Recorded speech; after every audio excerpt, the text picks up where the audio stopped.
Hello दोस्तों, राधे राधे। कैसे हैं आप लोग। आज मैं आपको सुनाने जा रहा हूँ माघ मास महात्म का 15वां अध्याय।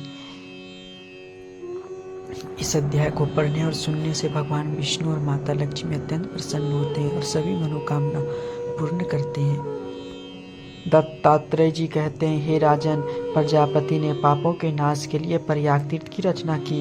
सफेद गंगा जी और काली यमुना जी के जल की धारा में स्नान का महात्मा भली प्रकार सुनो। जो इस संगम में माघ मास में स्नान करता वह गर्भ योनि में नहीं आता। भगवान विष्णु की दुर्गम माया माघ में प्रयाग तीर्थ पर सब नष्ट कर देते। माघ मास में प्रयाग में स्नान करने से मनुष्य अच्छे भोग को भोग कर ब्रह्म को प्राप्त होता है। माघ मास तथा मकर के सूर्य में जो प्रयाग में स्नान करता है उसके पुण्यों की गिनती चित्रगुप्त भी नहीं कर सकता है। 100 वर्ष तक निराहार रहकर जो पुण्य प्राप्त होता है वही फल माघ मास में 3 दिन प्रयाग में स्नान करने से होता है। जो फल 100 वर्ष तक योगा अभ्यास करने से मिलता है।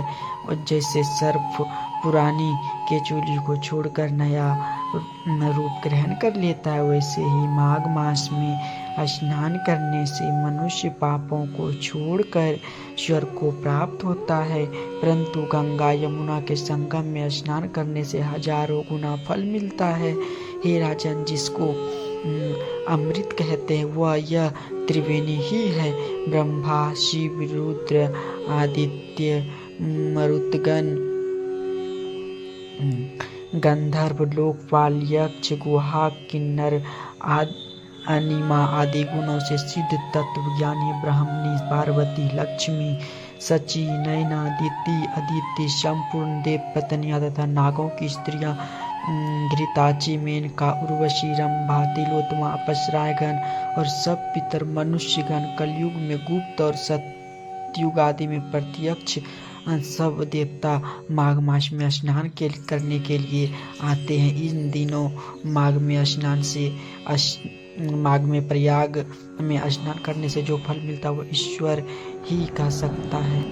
मनुष्य में कहने की शक्ति नहीं। हजारों अश्वमेध यज्ञ करने से भी यह फल प्राप्त नहीं होता। पूर्व समय में कांचन मालिनी ने इस स्नान का फल राक्षस को दिया था और इससे वह पापी मुक्त हो गया था। माघ मास महात्मा का 15वां अध्याय संपूर्ण हुआ। राधे राधे दोस्तों।